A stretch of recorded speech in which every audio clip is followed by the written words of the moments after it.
Okay. Okay, so welcome to the Hate Show. I'm Batabila. And I'm Shannon Nix. Yay. I guess I should say my last name then. I'm Batabila Mtombini. Yes, you are. I'm still Shannon And Nix. we're talking about hate.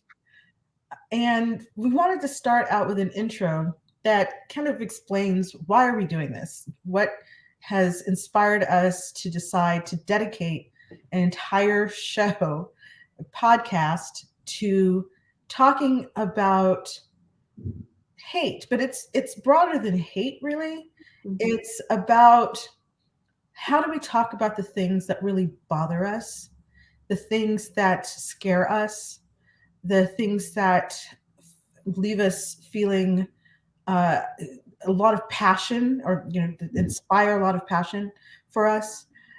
And we wanted to provide an opportunity for folks to be able to witness and to have modeled how to do that in a way that is healthy, in a way that supports life, in a way that is loving, even, and that allows us to be able to share with each other our differences without going to war over them, Yeah. basically. Yeah. Right? And also just, um, when we don't understand things, does that put us at like a stop? Like how to push through not understanding something, because I was thinking about that this morning and about like that hate often is a conviction, and convictions can be good. Also, you can have positive convictions, but a conviction is kind of an unwillingness to move, to push forward or to budge, and every month I try to pick a word that's kind of like my mantra for the month. And this month I picked the word will. And so I was thinking about how that applies in this context, which is a willingness to have this conversation, a willingness to be uncomfortable, and how hate to me is really an unwillingness. Right. So I was just kind of thinking of that, and and playing on what that feels like, and then also I think I had mentioned that I really took hate out of my vocabulary for probably a little over 10 years now. And so also trying to sort of bring it back in a little bit now, because it doesn't have weight the way it had when I could feel the weight of it. You know what I'm saying? Like now I feel like I'm ready to, that word doesn't mean anything to me. I don't feel hateful. And so I can be very neutral in that way. And so I welcome conversations about it because I don't feel afraid to hear the word or to talk to people who might be experiencing hate on some level. I'm genuinely interested in what that looks like, and where the root of it, where it comes from. Yeah. What was it like when it had weight for you? What does that mean when you say it had weight? I think that I identified with the victim mentality, and I think that I was afraid of the world, and I was afraid of people, and so it was really easy for me to say I hate people, I hate the world. And I was thinking about that too, about how hate kind of like goes with trust, because I had a lack of trust. And then I was thinking, because this morning I was in the shower going, but why? Okay, but why? Like lack of trust. Okay, but why? Well, because I had a lack of faith. I had a lack of faith. But why? Well, because my faith had been broken by having been, I had been, I'm going to say the word abused loosely, but like I had been harmed by people I knew in my family, plus friends of family, plus strangers. So therefore, everyone became unsafe to me, and I didn't trust the world because everyone was against me in my mind. And so now that I have been working towards more of a healing vibration, if you will, that trust is a faith now. Like now I have a faith in humanity, and I have a faith in a higher you know being. I do believe in God, but it's, we'll talk about that maybe in a whole nother, that's a whole situation. And just because of our foundation, which we'll go into, but just how trust and faith, to me, when I was feeling the weight of hatred, or either that I hated others or they hated me, it was a lack of no trust, no faith. And that's what the difference is now, of where I have this belief that everything will work out. I have this trust that everything's working in my favor. I have this faith, like it's a whole different vibration. So I can't wait to dive in more into like how hatred affects vibration, and how where it is on the scale of consciousness, basically. I'm really fascinated by the brain and all those things. So but yeah, the weight of hate is that unwillingness to move. I mean, it is, I guess also it ties into survival mechanisms. And so I'm also fascinated with what our brains do and how our brains keep us alive, and the survival mechanisms that we have to have in order to live, and to stay alive. And so when our trauma is kind of running our show, I think that's when the weight of hate is in it's running you. It's leading all of your decisions, or it's keeping you unwillingness to budge, to move. What about you? Like, what do you think? Yeah, no, what I love about what you're saying, and what deeply resonates with me and is helping me to answer that question about, what does hate mean, or, beyond the effects of hate, which is what people really are paying attention to. What is the origin of it? Mm-hmm. And it seems from what you're saying, and what resonates, is that it's about a threat response. Right. It's a response. It's a fear response, It right? is. And it's a response to that which one perceives as threatening. It's harmful. If you think about survival again, and I too am very fascinated about how our limbic system, for example, operates, and within the entirety of the body, because we are, generally speaking, for the most part, wired for survival, to stay alive, right? Exactly. The two prime objectives, or the prime rules for ourselves as biological beings, are stay alive and make more, right? Yeah. And so what threatens either of those things, but particularly staying alive, then is, does inspire this kind of, or can inspire this really acute response, if one does not have a mindset of trust and faith, that, everything is working out for me, for example. So yeah, I think I'm just really, it's great to have that framework, right, for the conversations that we're planning to have, right, because what we are looking to do is to have conversations with people who have ideas that are different from ours, ideas that actually do give rise to a visceral reaction in both of us. I'm thinking about the people that we would love to have on the show, and how at the moment, actually, it's hard for me to listen to them, to hear their speeches and so forth. I find myself, clenched up and yearning inside to shout out my disagreement with what they're saying, my anger at what they're saying. And so this is a practice for both of us, and a practice that we would hope other folks would join us in, especially at this particular time. So in terms of what has inspired us to do this now, I am a person who talks to people for a living. And as a mediator, I'm an ombudsperson, I'm a coach, and I spend most of my time working with people who are angry, who have had an experience that is deeply dissatisfying to them or scary to them.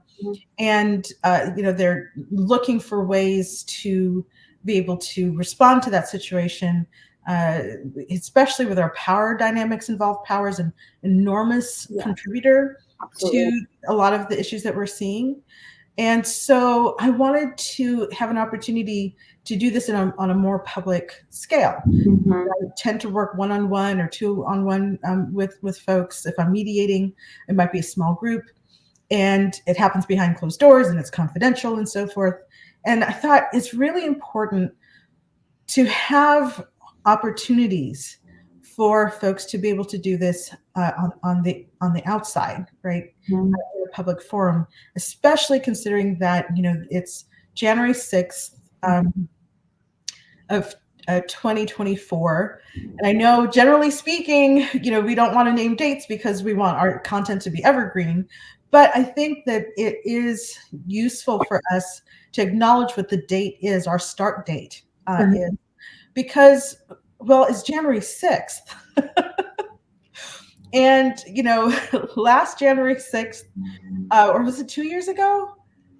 When was the attack on the Capitol? Oh my gosh, we're going to have to look that up. Would you look at, I don't know, because I don't have a good relationship with time. Neither do I. But I'm going to try to look it up. This is very interesting. January 6th, United States Capitol attack was 2021. So it has been a couple of years. Right? Since that happened. And it was stunning. It was really stunning to see. I'm used to seeing stuff like that in other countries, right? Not to invoke the stereotype, which I really, it troubles me a lot. It bothers me that the stereotype of African countries is that it's one coup after another, right? But this looked like a coup. And I'm used to seeing them, in certain, African countries, or maybe even in South America. You've seen governments that have had turnover because, the military, for example, rose up and overthrew the government. Right. And here we had what ultimately turned out to at least appear to be, let me back up for a second. I recognize that there is temptation on all sides, and I think of things on a spectrum rather than a binary. But there's a temptation to use definitions of things or to define things as, or define things in ways that are beneficial to one's own argument, right? So I could say they were trying to overthrow the government. And the folks who participated in the January 6th riot or insurrection or, whatever it is that you want to call it, protest, they would call it a protest, would say that they were not looking to overthrow the government, but they were wanting to make sure that the correct government was installed. So perspective is so important. Framing is so important, right? And one of the important things about being able to have civil conversations is being honest and being generous, if you will, in giving credence to another person's framing. I agree. So somebody who participated in the January 6th event is going to define it perhaps a different way from the way that I might want to define it, right? So I want to acknowledge that. But the point of the matter is that here we are, it is January 6th, 2024, and we are coming up on another election. Yes. And whoever wins, I can imagine that there will be a whole lot of people who are really unhappy Mhm. about that. And so we also want to think about what happens after the Mhm. next election. How do we continue as a nation Mhm. to live in community with each other under circumstances that could be so threatening or upsetting, uh, unwanted for so many people? And then Mhm. you have the people for whom whatever system continues after or Mhm. develops after, for whom that system works really well. Right. And so, they have a horse in the race in the sense of wanting to keep the status quo. Right. Right. So Right. there's always this tension that happens in society.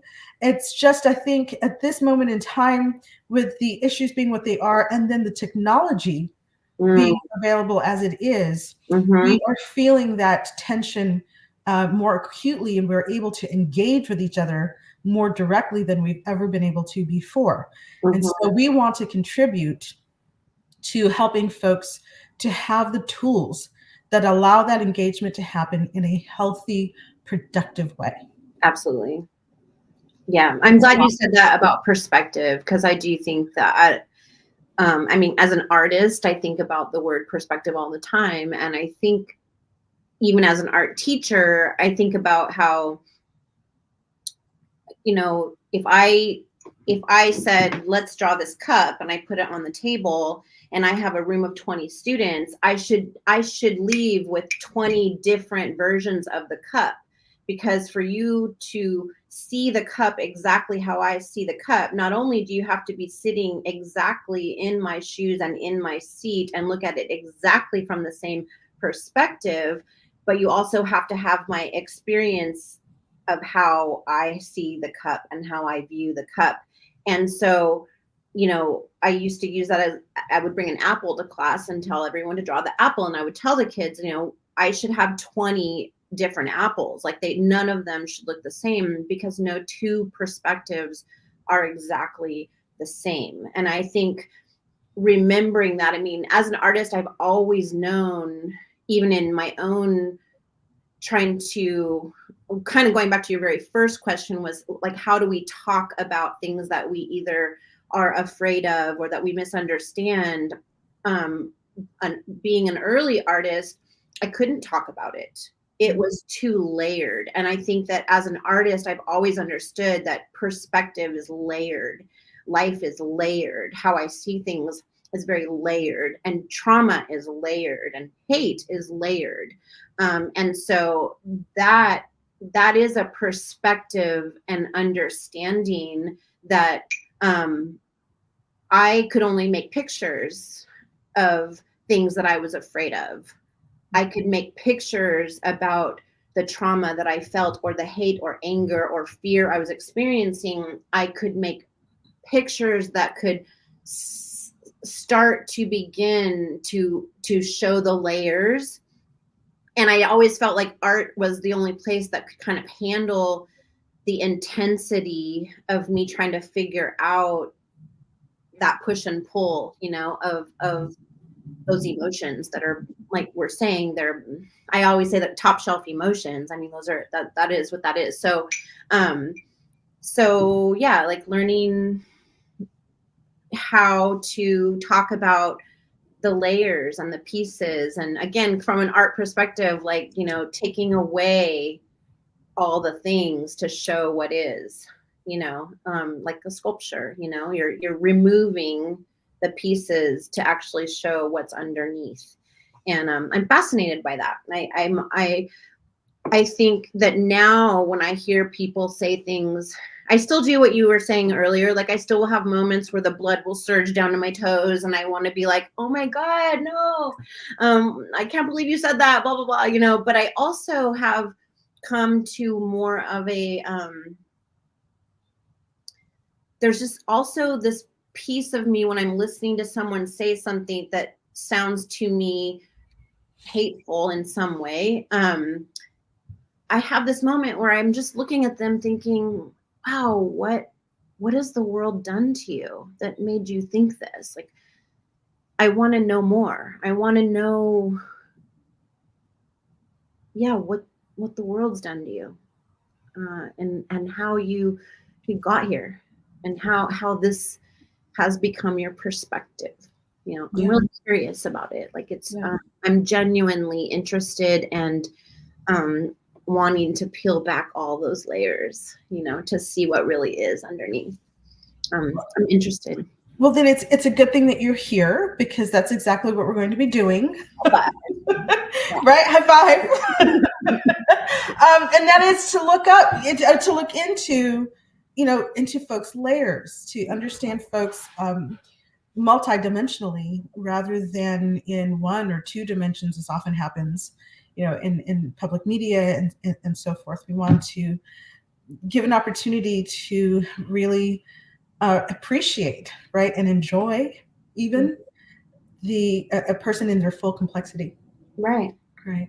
And some So of them you are very complex. very complex. I'm looking around here because I'm looking for my notes. And here, hold on, sorry. Oh. So yeah, so you mentioned that you're an artist, and I think this might be a good time for us to talk a bit about who we are and why us. Why is it that you and I are the ones having this conversation and hosting and facilitating these conversations? How is it that we got to be where we are? And we do have what I think, of course, not biased or anything, a really special story that doesn't really happen that often. I mean, when I think about how long we've been friends for, it is kind of extraordinary and a little breathtaking, if you really fully consider it. So yeah, talk to me about, who are you? I mean, why I'm here. Well, we could talk about why you're here too. Like, why Um, am I passionate about this why you're passionate about this, but I'm topic? thinking a little bit biographical, a little bit, and perhaps weaving those things together. Okay, got you. Okay. Yeah. Okay. Well, I mean, are we gonna say so we've known each other since kindergarten? Yeah. Um, I think that's fun. And we've spoken a lot about this because we knew each other when we were first learning to know ourselves, and it was at a very foundational time. And so there's such a deep beauty in that, because as kids we're just us. Like, I mean, we didn't complicate things, and because we started so young as BFFs, like, I do feel that then by the time life did get complicated, like in our teenage years, we had that foundation even at an early age to kind of be navigating through what was tough conversations for us at that time. We weren't talking about these types of things, but we were talking about the normal tough things that teenagers go through, and we were figuring out our stories together. And so it's no surprise that we're kind of still there. We're still um, talking about what's affecting us, and but because we have this foundation, I think it is special. It is a very special, unique situation. And I have mentioned to you that, like, it did change my life, like having a friend with your experiences early on, and hanging out with your family.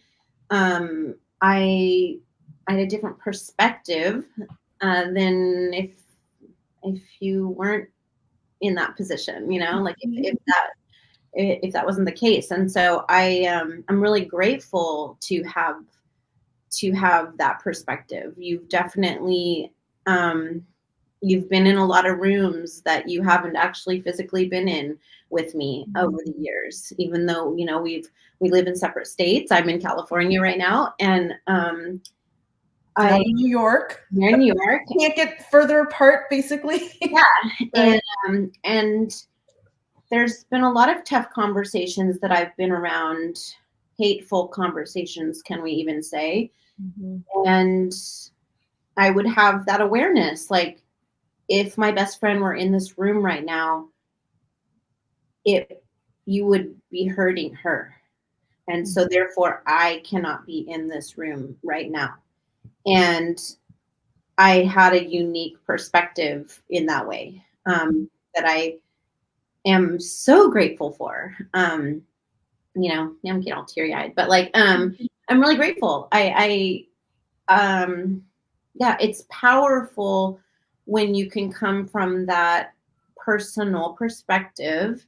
And even though, yeah, we come from it's different but the same. And because that foundation was so bred into us, it's landed us to where we are now, and as I don't know, I feel like in the beginning of, I thought about a lot about this, and my personal story is that I was afraid. I have always said I've spent the beginning of my life completely angry and afraid. And art was the only place that could handle that, where I was learning how to navigate through it kind of alone, and what felt like alone. And so I couldn't love. I couldn't love. I couldn't love other people. I couldn't love myself. I couldn't love. And I was too afraid. And so I think that when I was thinking about now, I don't hate too much now. But I was thinking, what do you hate? Because like I said, I don't really use that word in my vocabulary anymore. But one thing I do still kind of hate is, I hate the feeling of being misunderstood. And it's just one of the feelings, if not the most feeling, that shuts me down faster than any other feeling. And so I align with people who feel or have felt misunderstood. And that puts me in this conversation very passionately. And also on that same topic, I was thinking about how being misunderstood is related to judgment, and how I hate feeling judged. And I also hate when I am in the state of judgment of someone else, because even that feels judgment, like coming down on you. That's like, down with judgment. And so that makes me very, that'll get my blood boiling.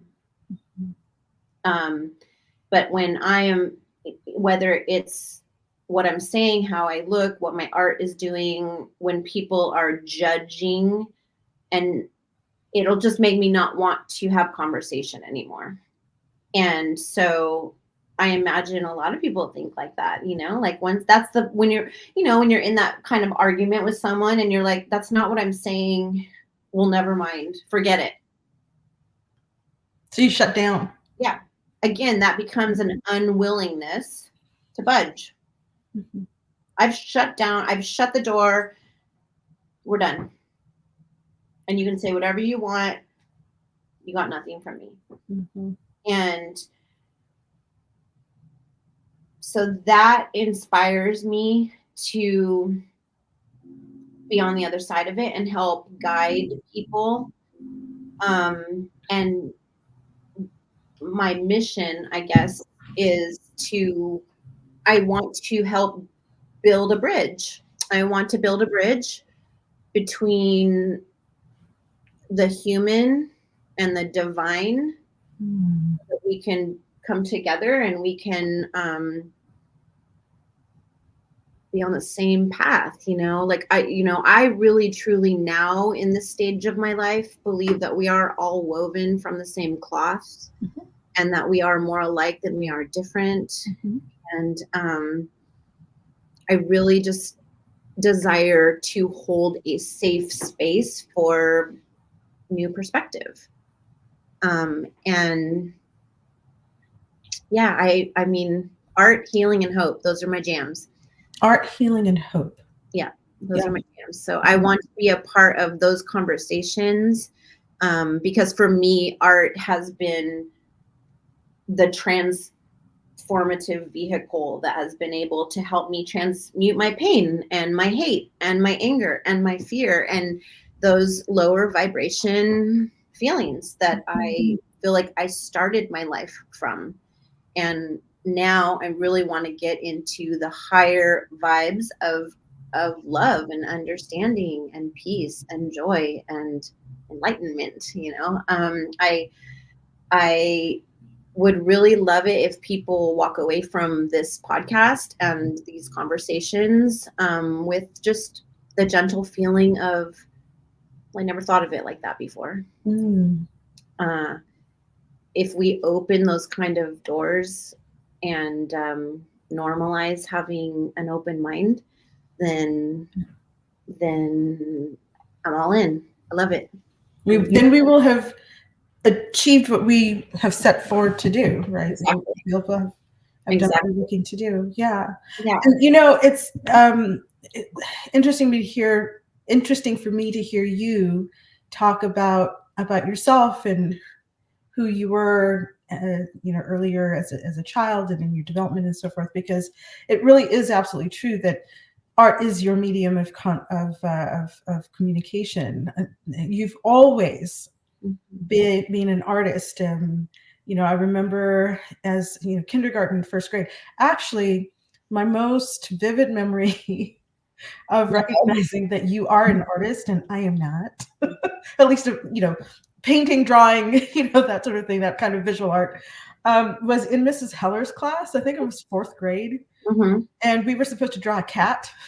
And so I'm sitting there struggling to draw this outline of a cat. It's one dimension. I can't. And then I looked over and I saw your cat. And it jumped off the page. Right? And it was beautiful, vivid, reflective. I think you had like shadow on the ground and right. And that's when I said to myself, first of all, I don't have to be good at everything. So there are things that I'm good at and things that I'm not. That was a defining moment for me of recognizing that I'm good at some things and there are other things I'm not good at, and that's okay. And Shannon can be the artist. Shannon can thrive, in that medium of art. And I think it was great because I had music as my medium in songwriting. And so, that's where I could shine. And together, you and I, at least 2 times I can think of, we won major prizes. Like we won the grand prize at the science fair. That's right. Because of the way that we combined our talents to create this really spectacular display. And, there was the whole science behind it and the plants and things. We did a project on plants and light. And music. Pardon? And music. And music? Yeah, we played different music to the plants to see if it affected their growth. Actually, you know what? This is so funny, and I'm sure that this is going to be a theme in this podcast because no. So let me tell you what I remember. Okay, tell me. What I remember is that I commandeered my mom's linen closet. I remember that. And I bought these little tomato plants. Yes. And I had them in little butter tubs. Yes. Right. And they were on different shelves. Yes. And one shelf, and then I got this, big Christmas bulbs. Yes. Right. I remember and that. strung them up. And so that one shelf was red light. Yep. One shelf was green light, and one shelf was white light. Yep. Right. And so I've forgotten how many weeks it was. I kept a notebook of the observations of the plants, and we wanted to know, does the color of the light matter to the health and the growth of the plant? I don't know how we could have done the music part because literally I didn't have the technology for that, and the experiment was done in my house. Maybe we just only talked about that. I definitely remember like that concept. So maybe that was just a concept. We just talked about it. Yeah. Yeah. That's hilarious. I actually still have pictures of us standing next to our board. So Oh my gosh. Okay, we've got to include those. I'll dig those out. I have them in my Yes. I even know where they are. So Oh my gosh, that would be so much fun to see. we're both standing side by side our little project, and yeah. And then remember this talent show we did, Lollipop? Oh yes. And blew them away. That was really, really amazing. And your artwork was key to that. We had our actual. I made giant lollipops. Yes. Up and down. We had like a little choreography and to the side. Right. Yeah. Right. Yeah. So we have a long history of joining forces to do really wonderful things, and I'm really looking forward to continuing that with this podcast.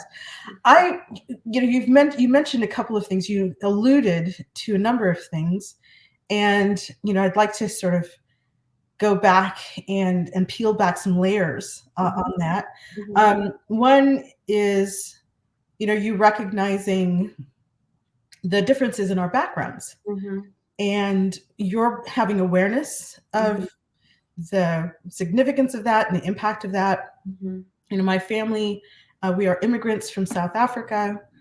We came to the United States just before I turned 6 years old. And it was the next year that, we went to kindergarten and that we met. Coming from South Africa, apartheid being a massive force in our lives. It controlled in many ways what we were able to do. We knew coming out of South Africa that we would probably never be able to go back. Right. So that we had no assurance that apartheid would ever end. And so a great deal of my childhood, up until I was 18, actually, was an assumption that we would never see our family again. And so, there's coming out of apartheid South Africa to the United States that had its own form and has its own form of apartheid.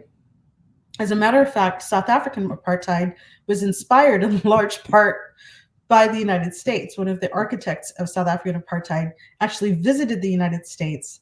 And at some other podcast, we can talk, I guess, a little bit more in detail about what precisely it was about segregation in the United States and racism in the United States that inspired apartheid in South Africa. But that meant that I was always aware. Yeah. I was always, so, you talk about how as teenagers we were having certain kinds of conversations, but there was lots of stuff that was going on way before that. Yeah. That was present and resonant for me, that I'm recognizing that wasn't necessarily present and resonant for you, although you would have been available to, being, I guess, open to understanding that had I communicated it. But there's a lot. So, for example, we used to play Girls Kiss the Boys. Remember that? That was like today. It was terrible. It was terrible. So we chased the boys around the playground, and we had this little wood cabin, log cabin on the playground, and we would drag them into the cabin and throw them up against the wall. This is first grade. Throw them up against the wall and try to kiss them. And then we would try to have it boys chase the girls the next day, but they'd never chase us. Never.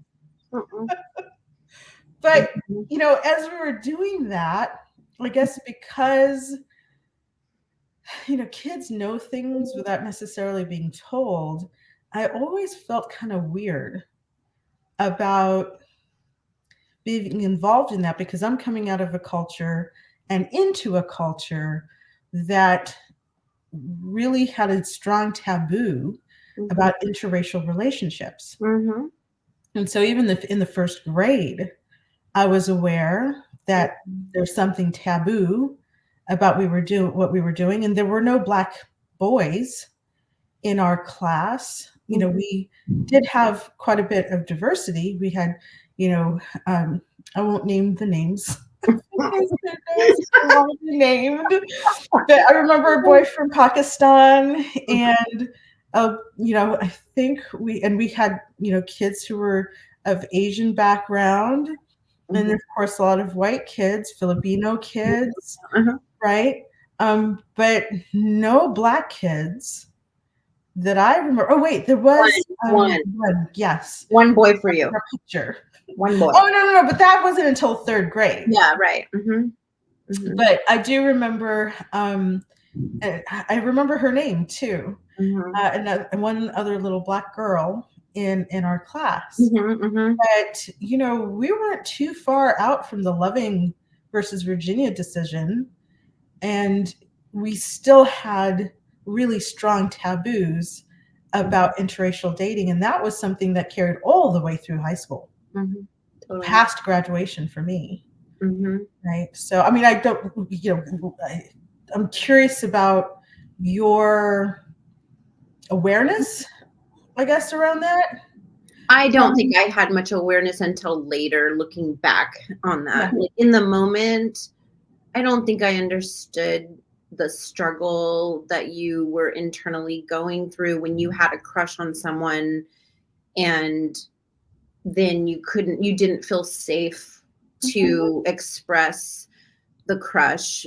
I mean, not even just to the crush, but even to your friends, like to us. I mean, I think that you felt that you weren't allowed to crush on the white kids, like you weren't allowed to, even though I was your best friend, so I kind of knew when you did. But like, you would say, like, I mean, I think I did understand that there was some sort of barrier, but I don't think I understood fully. I probably still don't understand fully, but like, I don't even think, I don't think that I understood how much you were repressing, I guess, of how you truly felt. I do remember because we wrote songs, you wrote songs and played them and I sung them and we sung them together. And that was your art that you would put where you would put your pains, or you would write songs about my love life because that was safe. And existed. And I mean, yours existed, but yeah, you're right. Like, I mean, within your own self, like, I do feel like there were times where you couldn't go forward with your feelings towards someone. And I did know that, but I don't know that I knew how that was affecting you, Yeah. And it was more than theoretical. My sister had, a little relationship. I should diminish it. I mean, we should, I think, honor young people's feelings and so forth.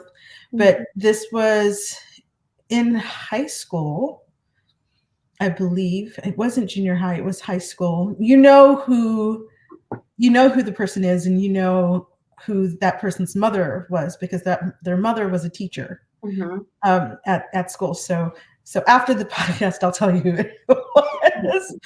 But so this boy liked my sister, and my sister liked him, and they started having this little boyfriend girlfriend kind of relationship. And I think next what we're going to do, I'm hoping, is talk a bit about our background that we share in common, and knowing that would explain why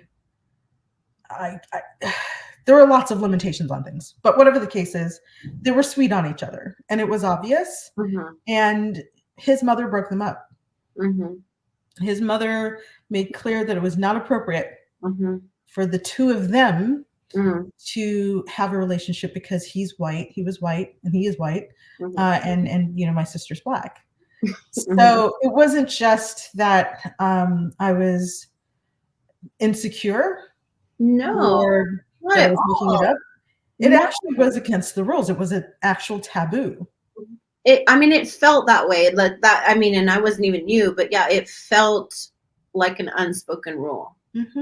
It did. I mean, I understood it I did understand that even in the moment. I did understand when you would say, like, I have a crush on, and but it kind of just got that. It was just stayed in our conversation. Right. That's as far as it could go.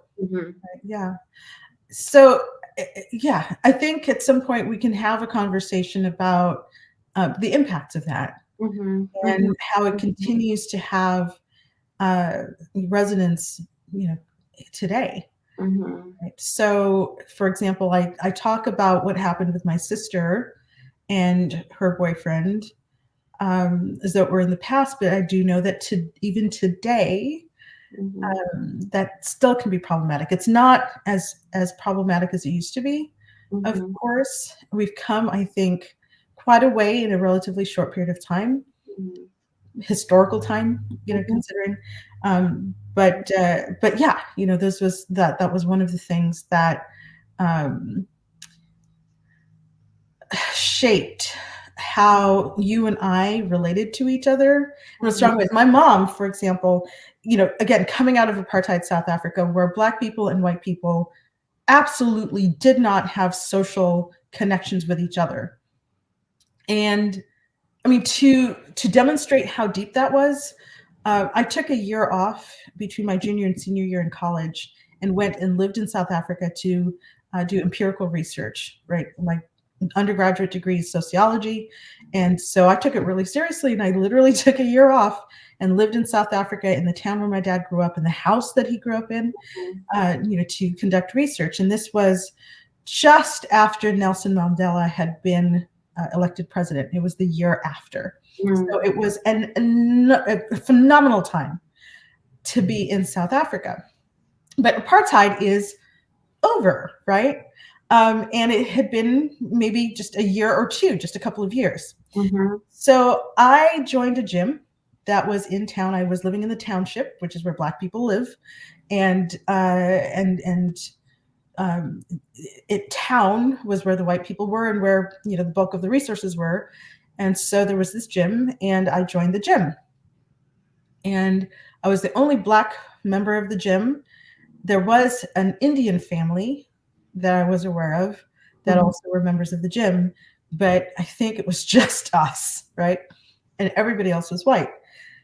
In my class, which was it was a step aerobics class that met at 7:00, every morning, Monday through Friday, and we kind of got to know each other because it was the same people every time. It was about 15 women.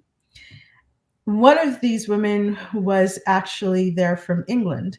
Her husband had been posted to work at a local company, for something like 8 months, and so she had come with him. And so his time was over, and they were getting ready to go back to England. So we decided we wanted to have a send-off for her after class. So the plan was that we would have class, and then after class we would go to a cafe and share coffee and muffins and say bon voyage to her. So after class, we shower, change, get dressed, and we're getting ready to leave, and suddenly a dilemma appeared. How was I going to get there? How was I going to get to the cafe? Because it wasn't in walking distance. We'd have to drive there. Together. And Shannon, it was devastating. It was devastating to be made like, what's the word for it? Like, you're dirty. You can't be in my car with me. You're inferior, right? And if I were to ride in the car, I would have had to ride in the back seat. If a white person was in a car, the Black person couldn't be in the front seat with them. You'd have to ride in the back seat. And the beautiful thing about it was that my aerobics instructor, who wasn't too much older than I was in my early 20s, and I think she might have been 2 or 3 years older than I, was not having it. She was not having it, So I could see that she was struggling on the one hand because the norms she had been raised with said that I couldn't sit in the car as her equal. I couldn't sit in the front seat. But she was not about to put me in the back. And so the two of us together, trembling, got in the car together with me in the front seat. And we drove there, and I saw her sitting there with her hands on the wheel, and I went to her, we're like, we're doing this. Oh my gosh, we're doing this, right? Because she was afraid the real consequences would have been for her. Mm-hmm. She was risking being shunned by her community. She was risking real punishment for violating that rule. So huge. Yeah, this is such a big thing right now. Mm-hmm. Okay? Mm-hmm. She was Mm-hmm. brave. This was brave for her. Courageous. And, right. And I'm sitting in the car going, we're going to get like mobbed and they're going to haul me from the car and beat the life out of me. You know, it literally was scary for the two of us to do this very simple thing of sitting in a car together, driving with me in the front seat and she's driving, and you know, we're going to have coffee. Right. That was a revolutionary act. Mm-hmm. And so there are ways in which that energy presents itself here in the United States still. Yes. You know, we still have, you know, I was going to say sort of resonance of it, but it's often stronger than just the echo. And it's, you know, so us talking about our childhood, you know, has me thinking about that. So the reason I told that story, you know, is to sort of give context to what I'm about to tell you next. Because remember, my mother grew up in that. Okay. Right. White people, Black people didn't touch white people. Right. You couldn't, you know, because it was an insult. Right. Basically, right? So my mom says I came home from school one day and I said to her that we'd been kissing boys. That, you know, I don't know that I said that you had taught me or whatever, but you know, always been a teacher. you were sort of our leader. You know, Shannon and I. Friendly guide. I said to my mom, I like kissing boys, mommy. It's yummy. Clearly, I did my job. And my mom, poor thing, I'm kind of like throwing her under the bus here a little bit, but you know, while she didn't react, you know, except to be like, wow, okay, really? This is what's going on with you? What was going on in her heart was she was terrified. She was scared of the potential negative repercussions of me having that physicality. Yeah. You know, that kind of casual contact. Not understanding the depth of it. Yeah. Right. And so there is that appreciation I have for my parents too, of the tremendous work they had to do to adapt themselves to their children having experiences that violated norms they had been raised with, and allowing us to have those experiences, you know, desiring for us to have a different experience, a different sense of self and self-concept than they were raised with. You know, and so I want to, you know, give honor to my parents then, you know, for allowing that. But again, there's some stuff that was going on in our dynamic growing up that was very present, you know, top of mind for me as we were having these experiences. And I never talked about them. Your hair, for example, and the fact that my hair could never do what your hair did. You know, when you and the other girls were crimping your hair, and I'm sitting there going, right? Or you'd wear banana clips, and it was like, you know, I had for a long time I had a Jerry curl, so I kind of looked like I laugh and say I looked like Tito Jackson, but you know, so my hair being so different and also not conforming to the norm of what beauty is, Mhm. and was how beauty was defined. So knowing that I could never be beautiful. Mhm. And so sort of stepping back for myself and living vicariously Mhm. through you and the other girls, that's really what it was. I think it's one of the reasons why I do the work that I do, as an observer. Mhm. The role that I tend to take on when I'm in social contexts is Mhm. either as a teacher, like I'm doing right now, right? I am talking a lot, but I also tend to sort of fade back, Yeah. observe, particularly when it comes to people having intimate relationships, Mhm. and it's the legacy, Mhm. Yeah. in our growing up. Yeah. Yeah. But so I'm curious now, you got me thinking, like, just because on the topic of hate, Mhm. did you feel hateful like towards you? Like, I mean, did you ever turn that, like, feeling like, oh, I'm not able to fully have experiences that the people around me are having? Like, did you feel, was it was it ever feeling hateful? Did you feel hatred I either felt towards yourself or frustrated. other people? Frustrated. Yeah, I that's felt frustrated. I felt bewildered, yeah. right? Because I know who I am inside.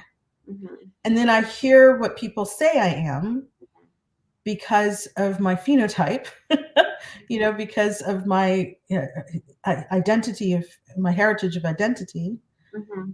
and they don't match. Right. And I feel, I felt, and times continue to feel, really, what's the word I'm looking for? Powerless, Mhm. in some ways, because you talk about wanting to be seen for who you really are, Right. wanting to be understood. Mhm. And the power of the symbol, right, Mhm. of what I look like Mhm. is what it symbolizes. Mhm. Um, oh gosh, the sign, right? If you're thinking in terms of how meaning is assigned, and how uh, there are symbols of meaning in what something looks like, Mhm. right? So, for example, the Coca-Cola sign, Mhm. it has meaning, Mhm. and that meaning is expressed not just by the word, but by the look of it, Mhm. right? Right. And so people see me and make assumptions about who I am and what my values are and how I spend my time. I can't tell you how many people, black and white, have tried to give me weed, for example. Yeah, I'm like, why? Mhm. Why? And I kind of get why, but I have locks. Yes. Does that mean that I am into weed? No. Mhm. Mhm. Mhm. Right. Yeah. And so there is that, and it's shared, as a white woman, I'm sure you too Mhm. are, um you Girl, know I come from Long Beach. I've been offered it. Yeah, almost. right, but you're stereotyped, Yeah. right? Yeah. We all carry the burdens of stereotype in one way or the other, Mhm. and so the limitations of that stereotype have really chafed at me. So no, I mean, it's one of the reasons why doing this podcast is so important to me, because I struggle to put myself in the shoes of someone who's feeling hate toward a group of people. Mhm. Because yes, despite all that I was experiencing, and recognizing what I was being, um, uh, you know, prevented from, like, kept from, Mhm. I never felt hate about it. I felt frustration and Yeah. sadness Yeah. and, And disempowered. But, mhm. and I don't like the word disempowered, but yeah, helpless, Mhm. to change it. And my response to that kind of thing generally has been sort of like the response I had to seeing you draw the cat. Mhm. It's like, oh, okay, I'm not going to thrive in that structure or in that environment, I Mhm. find a different environment Mhm. where I will thrive. And I think, I don't know, I cannot help, like, I don't know if you're comfortable with sharing the meaning of your name, but I cannot, this seems like such a, I just feel like who you are and who you've always been is, you're able to have this beautiful sense of humor that gets you through. And I know that a lot of people, a lot of people can argue that those with a very good sense of humor, it comes from trauma, that's just another response to survive. But I know from hanging out with you forever, like that that rebellion to still find laughter and joy in life Mm-hmm. is something, like, as an artist and just as who I am as a personality and a person, I like, it is so powerful that even in just who you are, it deflects a lot of that, but I don't want to share what your name means, but can you No, share no, I will share. I with will all my heart? share. Yeah, Most please. definitely. I mean, I was gifted. I have the most enormous blessing ever, and I tell people, be careful what you name your child, Exactly. because words have resonance. Words, have power. Exactly. And for me, my family blessed me with an amazing weapon against despair and the challenges that present themselves, due to the ways in which people of my identity often are treated, right? Mhm. So my first name is Batabile, and it is the prefix Ba means they. It's an Nguni word. I hesitate because Batabile is found in Sisutu, but also Zulu. I think it's one of the reasons I got the name Batabile specifically.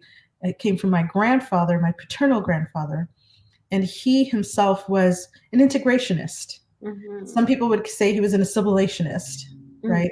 He was definitely anti-tribal. Mhm. And so he gave me a name that is found in a number of languages in South Africa. South Africa has, I think it's 11 official languages, Mhm. right? So Batabile is found in, isiZulu, Sutu, Xhosa, and if I'm wrong, and anybody's listening, please feel welcome to correct me about that. But the prefix ba means they. Tabile is are happy. They are happy, right? And then my maternal grandmother gave me a name in Sisutu, or well, Setswana, which is Gitumetsi, and that is I am happy. So my first name is Batabile. They are happy. Gitu Mitzi. I am happy. And then I have another middle name, and then there's my last name.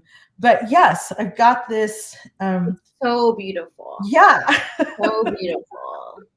I am happy. They are happy. Like, it is so beautiful. Yeah. I think about it Thank you. all of the time. Well, and it is real. It is for real. I again will have my moments of feeling despair Mhm. or futility, but it always passes, Mhm. and I annoy myself with that positive. But it has, I mean, it is such a strength. It's such a power. I mean, I just, time and time again, you laughed things off.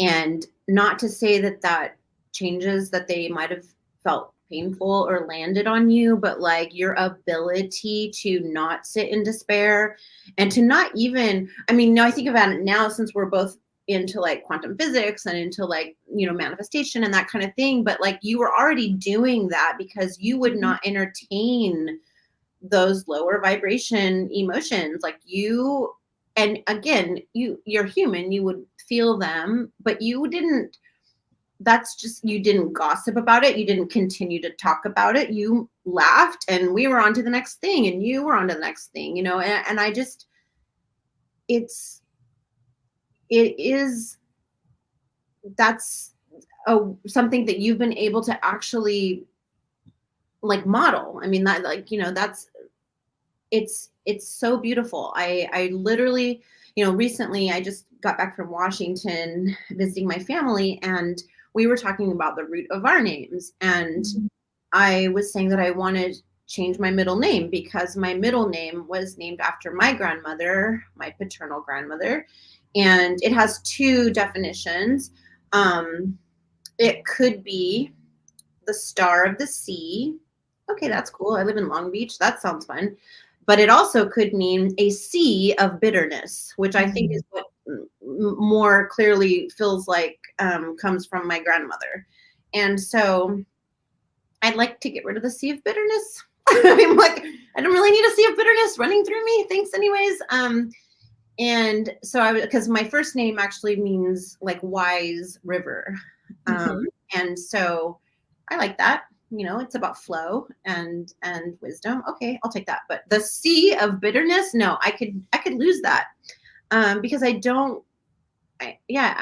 do believe that words do have energy, and that's why we're here, to pull down those top shelf words and look at them and look at them from all perspectives, because it has weight, it has merit, it has energy. So words are fascinating and also can push you one way or another. They can hurt, they can heal.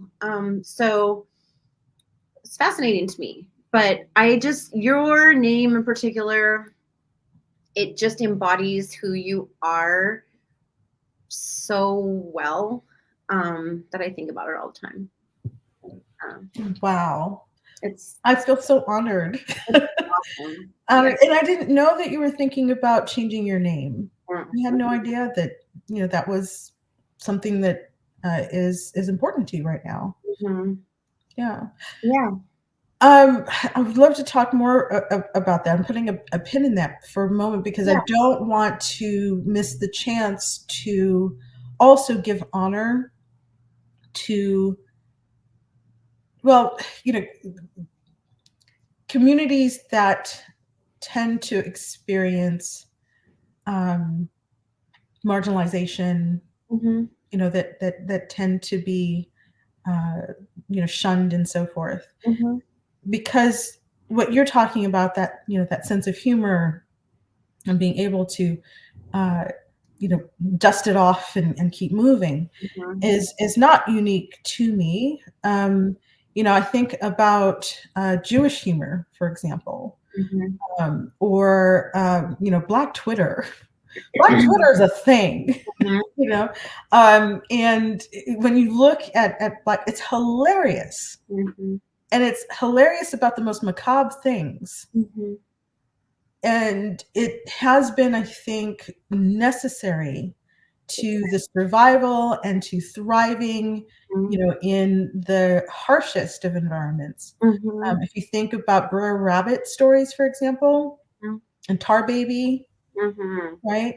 Those are stories that are, Uncle Remus. Yeah.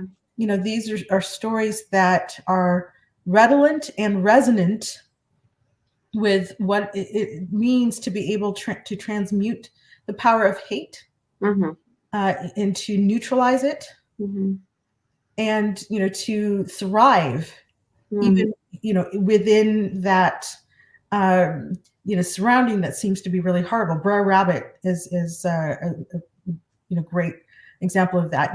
Brer Rabbit, I'm going to throw you in a bear patch, and Brer Rabbit's like, ha ha ha, go ahead, because that's my home. I'm good. I'm good there. So I do want to give credit to the variety of communities, LGBTQI communities, where there is a particular gay humor, for example, right, that takes and makes fun of that very thing that is set out to destroy you. Love it. That's powerful. It is powerful. It's really powerful. And I think this also kind of does go into the idea of being willing to look at fear, look at what's hurting you, look at what's scaring you, look at what's paining you, and the difference between being able to heal something, like you have to look at it multiple times and sometimes very closely.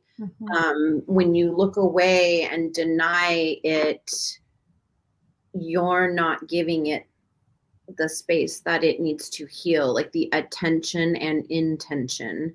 And so, even with that humor, on one hand, it is kind of like a deflection, but it's not a denial.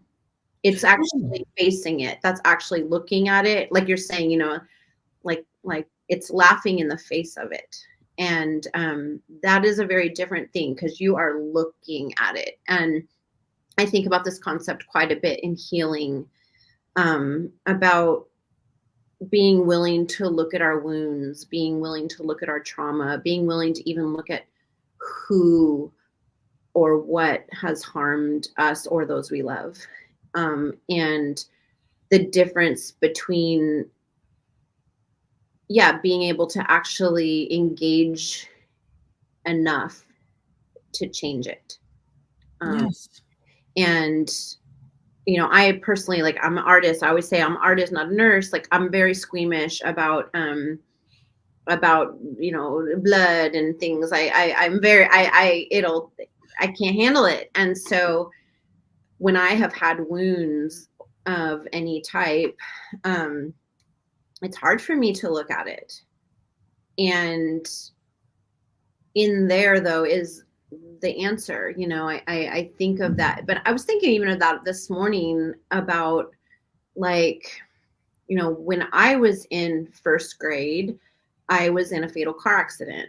And so I was 8 years old, and we went down, we rolled down this hill, and on the first roll, my great grandfather flew out of the car, and on the second roll, the car crushed him, and on the third roll, I flew out of the car. And I was thinking about that this morning too, because I was trying to really go, when did I have, that definitely 3 things happened for me that day of the car accident. I also learned that I had a sense of humor in the face of trauma, and that my empathy and compassion for other people was almost greater than that for myself. Because when we had gone over, we'd rolled down this hill, this truck driver didn't see the accident, but saw the skid marks on the road, because this was before cell phones. And so he pulled his truck over just to look to the side and saw our car down there. And thank God for him. And then he is who called the ambulance on his CB radio. And he checked on my great grandfather. He checked on me. He checked on my father. He got a blanket out of our car, laid it on the side of the road, and then carried me up to the side of the road. And I remember feeling like I wanted him to know that I was okay. Like, it was really important for me that he knew that I was good. And I also remember, because I remember him looking at me, with, he's looking at a child that is bleeding and has glass in her body. And Shannon, if I can interject here, yeah, because I think it's important that people understand how bad it was. You have cuts that go all the way up the side of your body, and for years after that, you had pieces of glass that would come out of your skin, like it would their way. Yeah, exactly. Out of your skin. Yeah. So exactly. I just want people to understand the how poignant what you're about to say is. Yeah. And so, right?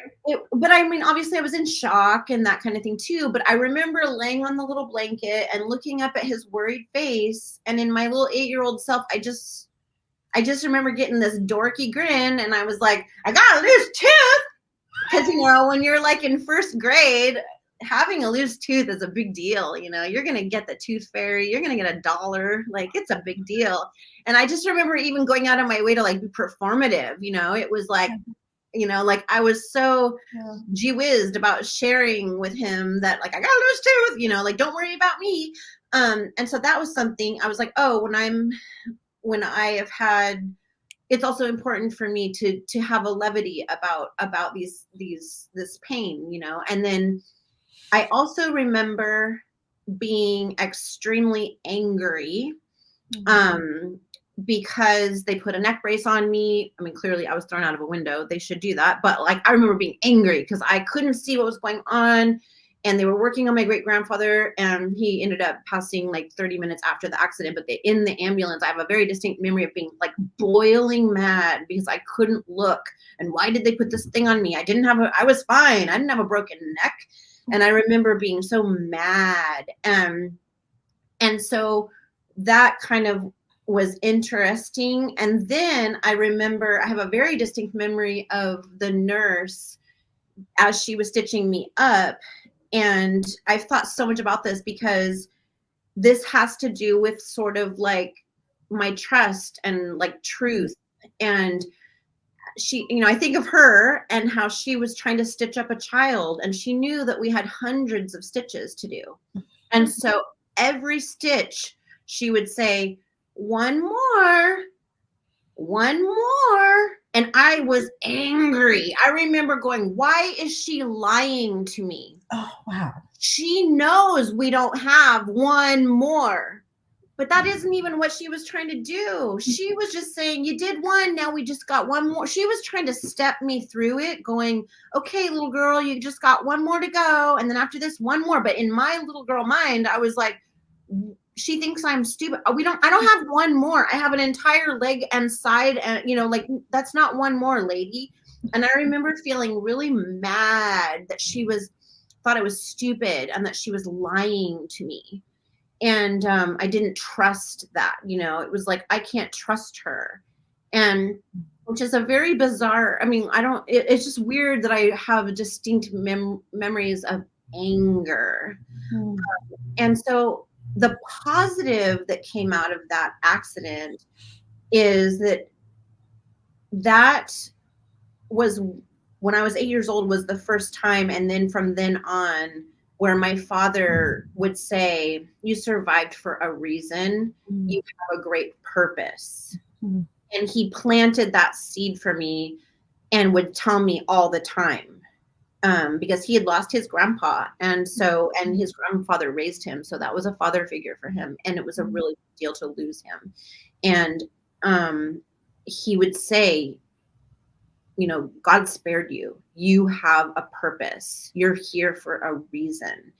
And having that implemented early on in your life does change how you feel about what you're going to do on this earth, and that you're going to do something that's important. And so I really walked away. I limped away. I really limped away with that feeling, though, that I am here for a bigger purpose, and that there's a reason why I survived, and there's a reason why I went through that. And but that is also probably the day that I really did become unsafe in my body. My body itself felt a lot of unsafeness, whether I was sitting in cars in the future. Even now I get, I'm not like a crazy, like, I'm not super anxious in a car, but I definitely, there are times when, you're just, I drive a little more, defensively. I'm, that's, I can recognize that was a pinpointing moment to feeling unsafe. And so it's just interesting. I feel like that. I think, like, when you were talking about me drawing the cat in first grade, I was thinking, like, or whatever, or you said maybe fourth grade. It was, yeah, fourth grade. Fourth. But even the accident, one of the first things that I, as an artist, drew was I illustrated the accident. And my dad still has it. And I just did it on like, little kid paper, but I drew all of it all the way down to my great grandmother's funeral with the flag over his funeral. And I was in first grade. It was the summer after first grade, actually. But so even early on, I was using art to be able to tell the story of my pain, because I couldn't talk about it. I was having flashbacks. That's also like when I realized that I have like a visual kind of slideshow memory, and that I could just see the pictures in my head over and over and over. And I didn't know that would later serve me in my practice as an artist, but it's just interesting becoming, like you're saying, like about things we didn't know about ourselves at that age that really got us to where we are now. And I don't know. I just think about all of that. I think about why everything happens for a reason, and how, why am I here? Like, why, what, I think that ties into why I'm in this very conversation. I stand for people who don't feel safe, whatever that looks like. And so anyways, I just wanted to throw that in there. Well, I think you have beautifully explained, if you will, or presented what the central meaning of this podcast is to, provide a platform. You say safe space. I actually tend to prefer brave space. I don't know that we can guarantee safety. We intend for there to be safety with it that encourages folks to be brave. But we are curious about getting into the depth of what brought you to this place. Right. What has brought you to be the person who you are now, and to believe the things that you are to believe now, and to espouse what you believe now, and desire what you believe now. Exactly. And so that's what I look forward to us doing as we go forward with this podcast. Unfortunately, for a couple of reasons, we're going to need to bring this conversation to a close. One is, I hope that it's been interesting for folks who are listening, and we've gone on for a little while. We have. Right. The second is, my laptop is not plugged in. And I know, I just had to get my little cord myself. I was like, and then the third is, I'm on the East Coast. I'm 3 hours ahead of you, and the sun is about to set. Actually, it's 4:00, and we're going to be in darkness in just a little bit. And I'm looking, it's like you can barely see me as it is. Closer to the window, because I'm just using natural sunlight here. And I was like looking there. I was like, yeah, I'm pretty dark. Which is a beautiful thing for me. I've always loved, for example, people from Sudan who have gorgeous, very deep, dark skin. Which didn't crack. So I'm enjoying that, but we also are going to be in a few moments in a place where the technology is going to decide for us that it's over. So I really look forward to our next conversation. I look forward when we start bringing on guests, and can have those conversations with them. There's so much more to talk about, and I thank you for joining me in joining our forces as we have done throughout our lives to create beauty, even from that which might seem to be difficult and ugly and sad, right? But we want to let the sunshine in, to all of that, on top of that. And going back to just even that word will,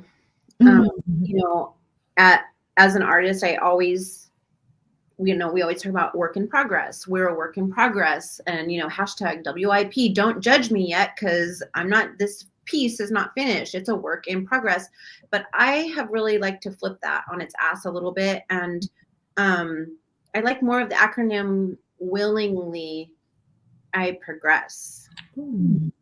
So my WIP, my work in progress, is that willingly I progress, because there is no progress if we don't progress. I mean, like, that is, we have to be willing. And that just kind of takes us back to where we began here. We have to be willing to have these conversations to progress. Absolutely. So Absolutely. WIP. Yeah. WIP. Indeed. Shannon, thank you so Yeah. much. Thank you. I love you. Yes. Yeah, thank you. I have proven to myself why I should not wear nail polish. This is awful. But anyway. All right. Well, until next time. Till next time. All right. Take care. You too. Bye.